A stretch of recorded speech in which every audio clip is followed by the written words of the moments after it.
Hi friends, నేను మీ Deepti. Welcome to sweet home hot kitchen. ఈరోజు మరొక మంచి రెసిపీతో మీ ముందుకు వచ్చేసాను. అదేంటంటే మా ఆంధ్ర స్పెషల్ తపాలా చెక్కలు. తెలంగాణలో సర్వపిండి ఎంత ఫేమస్సో మా ఆంధ్రాలో తపాలా చెక్కలు అంత ఫేమస్ అన్నమాట. ఇంత టేస్టీగా స్నాక్స్ చేసి పెట్టారంటే ఇంట్లో పిల్లలు కానీ పెద్దవాళ్ళు కానీ బయట ఫుడ్ జోలికే పోరన్నమాట. పైన క్రిస్పీగా లోపల సాఫ్ట్గా టేస్ట్ అయితే సూపర్ అంటే సూపర్గా ఉంటాయన్నమాట. అసలు వీటికి తపాలా చెక్కలు అనే పేరు ఎలా వచ్చిందో నేను వీటిని ప్రిపేర్ చేస్తూ చెప్తాను. మరి ఆలస్యం చేయకుండా ప్రాసెస్ ఏంటో చూద్దాం. ముందుగా ఒక మిక్సింగ్ బౌల్ తీసుకొని అందులో బియ్యం పిండిని తీసుకోవాలి.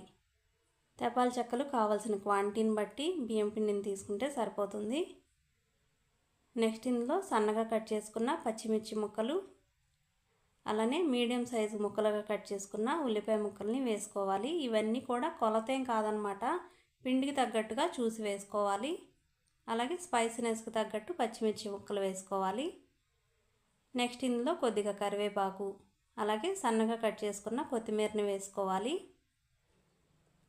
నెక్స్ట్ ఇందులో సన్నగా కట్ చేసుకున్న అల్లం ముక్కలు, ఒక 1/2 టీ స్పూన్ జీలకర్రని కూడా యాడ్ చేసుకోవాలి. నెక్స్ట్ వచ్చేసి ఒక అరగంట సేపు నానబెట్టుకున్న పచ్చిశనగపప్పుని ఒక 2 టేబుల్ స్పూన్ల వరకు వేసుకోవాలి.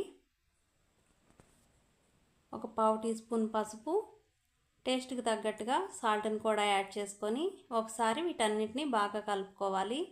నేను ఇందులో వేసిన ఐటమ్స్ అన్నీ మీరు ఏమి స్కిప్ చేయకుండా ఇలానే వేయండి, టేస్ట్ చాలా బాగా వస్తాయి.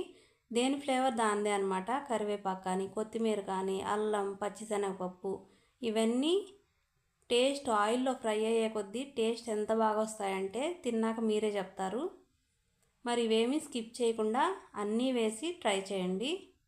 ఇలా కొద్ది కొద్దిగా వాటర్ని యాడ్ చేసి పిండిని కలుపుకోవాలి. పిండి చూసారు కదా, మరీ గట్టిగా లేదు, అలా అని మరీ సాఫ్ట్గా లేదు. ఇలా కలుపుకోవాలన్నమాట. దీన్ని మనం గోధుమ పిండో మైదా పిండో కలిపినట్టు ఎక్కువసేపు కలపాల్సిన అవసరం ఉండదు. బియ్యం పిండి చాలా త్వరగా కలిసిపోతుంది. ఇలా కలిపిన పిండిని కనీసం ఒక అరగంట లేదా మీకు కుదిరితే ఒక గంట సేపు అయినా సరే నాననివ్వాలి. అప్పుడే తపాలా చెక్కలు టేస్ట్ బాగా వస్తాయి. లేదు మీకు అంత టైం లేదు, రిలేటివ్స్ వచ్చారు, లేదు మేము అప్పటికప్పుడు తినాలనుకుంటున్నాం అనుకుంటే మాత్రం ఇలా మిక్స్ చేసేటప్పుడు హాట్ వాటర్ని యూజ్ చేసి మిక్స్ చేయండి. అప్పుడు సేమ్ టేస్ట్ వస్తాయన్నమాట. అప్పటికప్పుడు చేసుకోవాలనుకుంటే మాత్రం వేడి నీళ్ళని పోసి కలుపుకోండి. పిండిని ఇలా నానబెట్టుకున్న తర్వాత స్టవ్ మీద ఒక ప్యాన్ పెట్టుకొని డీప్ ఫ్రైకి సరిపడా ఆయిల్ పెట్టుకోవాలి. ఆయిల్ హీట్ అయ్యేలోపు తపాలా చెక్కల్ని ప్రిపేర్ చేసుకుందాం.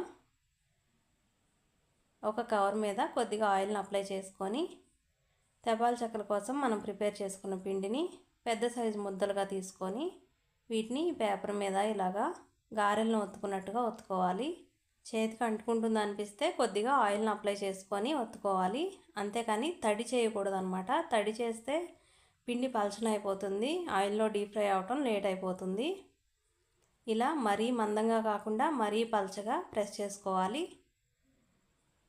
ఈలోపు మనకి ఆయిల్ బాగా వేడైపోయింది. ఇప్పుడు ఇలా ప్రిపేర్ చేసుకున్న తపాలా చెక్కల్ని ఆయిల్లో వేసి ఫ్రై చేసుకోవాలి. ఆయిల్లో వేసాక 2-3 నిమిషాలు అస్సలు కదిలించొద్దండి, దాని షేప్ డిస్టర్బ్ అయిపోతుంది. 2-3 నిమిషాలకు చక్కగా పైకి తేలి ఉడుకుతూ ఉంటుంది. అప్పుడు మాత్రమే రెండు వైపులా ఇలా తిప్పుకుంటూ మంచి బ్రౌన్ కలర్ వచ్చే వరకు ఫ్రై చేసుకోవాలి. కడాయి నిండా తపాలా చెక్కలు వేసేసి ఫ్రై చేస్తే ఇవి అంత బాగా ఫ్రై అవ్వండి.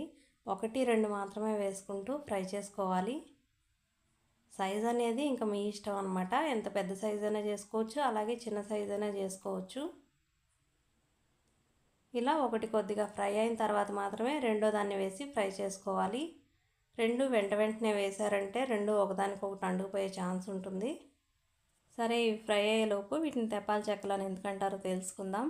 ఇదివరకు వీటిని డీప్ ఫ్రై చేసేవాళ్ళు కాదనమాట. అల్యూమినియంవి పెద్ద సైజు తపాలాలను ఉండేవి. వాటికి లోపల సైడ్న ఆయిల్ని అప్లై చేసి వీటిని ఇలా ప్రిపేర్ చేసి లోపల సైడ్న అంటించి పుల్లల పొయ్యి మీద నిప్పుల సెగ మీద సన్నని మంట మీద కాలనిచ్చేవాళ్ళు అనమాట. సో అందుకని వీటిని తపాలా చెక్కలు అనేవాళ్ళని చెప్పేసి చిన్నప్పుడు మా అమ్మ చెప్పింది. నేనైతే మా కొలీగ్స్కి టేస్ట్ చూపించడం కోసం ఆఫీస్కి పట్టుకెళ్ళాను. వాళ్ళ ఎక్స్ప్రెషన్స్ చూసి అది బాగుందో లేదో మీరు ఎక్స్పెక్ట్ చేసి మీరు తప్పకుండా ట్రై చేసి మీకు ఎలా వచ్చిందో కామెంట్ సెక్షన్లో కామెంట్ చేయండి. Thank you for watching.